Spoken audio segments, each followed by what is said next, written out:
Hello, my name is Joe, and I work at Charm Circuits.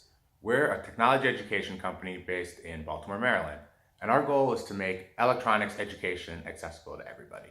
So in this video, we're going to learn a little bit about electronics. We're going to learn how to make a circuit that gets an LED to turn on. In order to do this, we're going to use a couple tools. First tool we're going to use is a solderless breadboard. This one is full size. There are many breadboards that might be half the size or smaller, but the important thing about breadboards is that they have positive and negative power rails which connect horizontally across the bottom and the top. Usually they'll be indicated by either a red line for the positive power rail and a blue line for the negative power rail, or some alternation of those colors. In electronics, we usually want to use warm colors to indicate the positive connections in our circuits and cool colors to indicate the negative side of our circuit. So we're going to use a breadboard. In order to provide power to our circuit and to ground it, we're going to use a microcontroller. This one is a kooky ATmega 328 nano module. This uses the same ATmega processor that is used in many Arduino microprocessors. It's based on that open source design. This is a really, really cool processor. It can do lots of operations per second. It's got great digital and analog inputs and outputs, and it's going to be really useful for us as we prototype circuits. Next, we're going to need some jumper wires. Now, these are really cool because they help us make any kind of electrical connection that we want, basically, on a solderless breadboard. A wire is made out of two components, right? It's made out of an insulator, which is the outside colored part, which is usually some kind of rubber, which prevents the electricity that's flowing through the wire from escaping, right? We want the electricity to go where we want it to go. Now, the electricity doesn't actually travel through the insulator, right? Because the insulator blocks the electricity.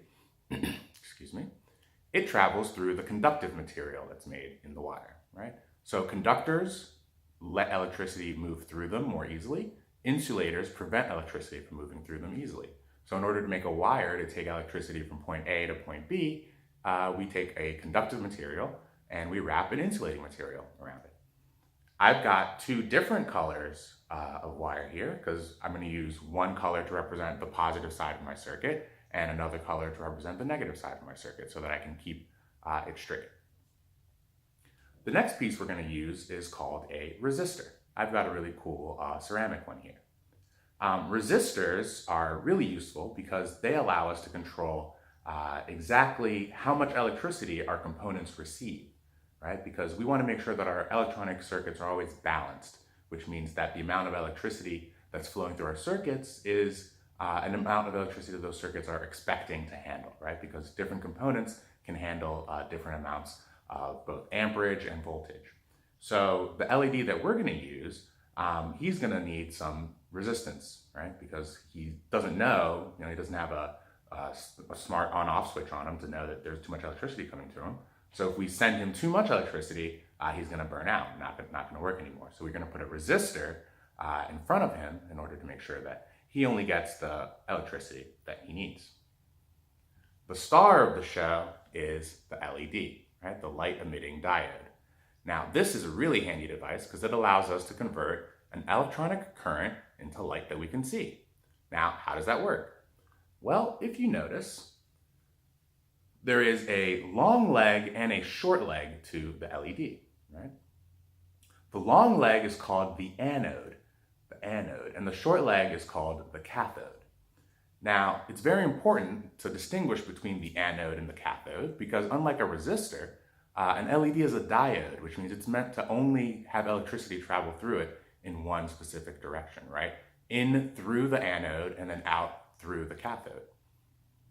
In order to make us aware of which leg is the anode and the cathode, LED manufacturers often make one leg longer than the other, but they'll also make one side flat and make the other side round. That's another way that you can tell which side of your LED is the anode and the cathode in case maybe something happened and the legs got clipped and you're no longer short. So, in order to get this to work, we're going to use the breadboard. Now, breadboards can be pretty intimidating to work with, right? Because in order to get your circuit to work, you have to make sure that all the connections are correctly lined up. At Charm Circuits, we think that everybody should be using breadboards to make circuits.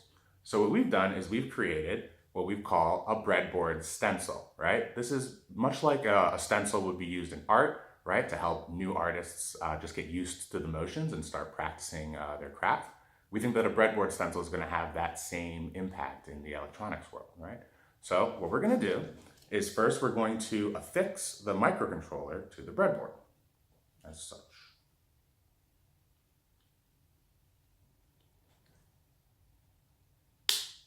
All right, just snaps in there. Cool.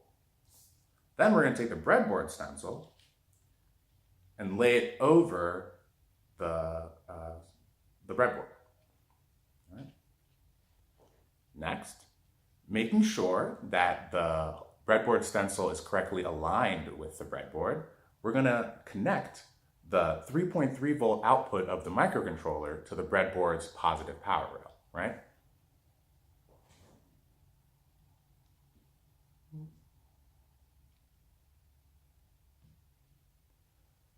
This connection is going to be the source of electricity for our circuit. Remember that in a direct current circuit,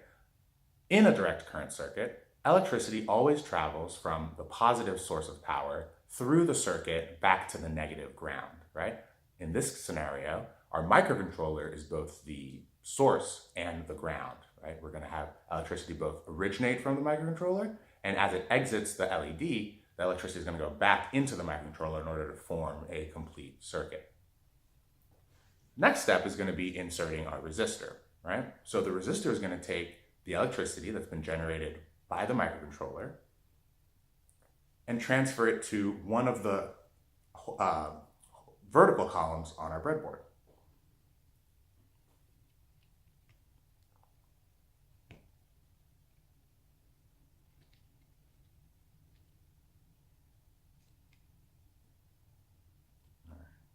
You want to make sure that your resistor is firmly inserted into the breadboard.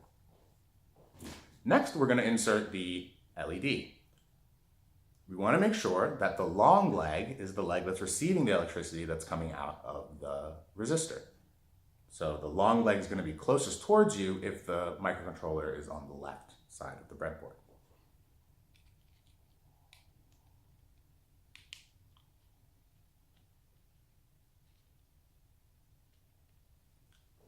Lastly, we're going to ground our circuit by connecting the electricity that's exiting the anode to the breadboard's top negative power rail.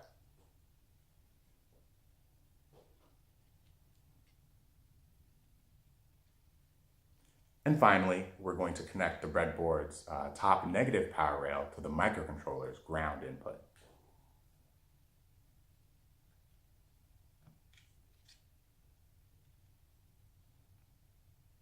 All right.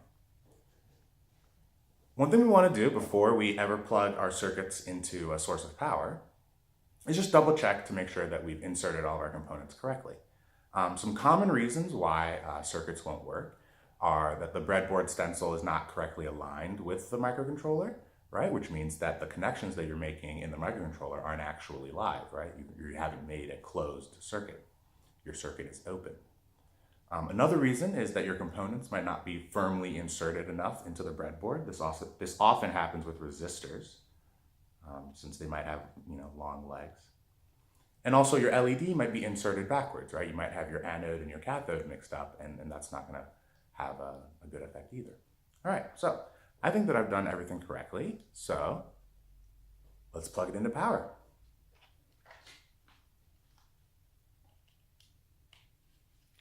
And yeah, there we go, right? So the electricity, right, that's coming out of my wall outlet is being transferred through the microcontroller, right, through the breadboard, through the resistor, through the LED, and then is returning to the microcontroller in order to form a complete circuit. The way that LEDs work is some of the electricity that travels through them, we got to remember that electricity seeks the path of least resistance, right? And we set up circuits hoping that they're going to choose to travel that path. LEDs are really cool because some of the electricity that travels through that LED, the path of least resistance for it is not to exit the LED through the anode. Instead, it's to escape through the LED's reflective cavity, right? And that energy exchange, right, as that electron exits the LED, we see that as a photon, which is, you know, a unit of light. We always have to remember that electricity and light are electromagnetic phenomena. They're interrelated, right? When you create electricity, a moving current of electricity, you create a magnetic field. When you create a magnetic field, you create moving currents of electricity. And photons are just one of the ways in which we notice charged particles moving through electromagnetic fields. I hope this video has been informative. If you have a breadboard stencil already, I hope you followed along.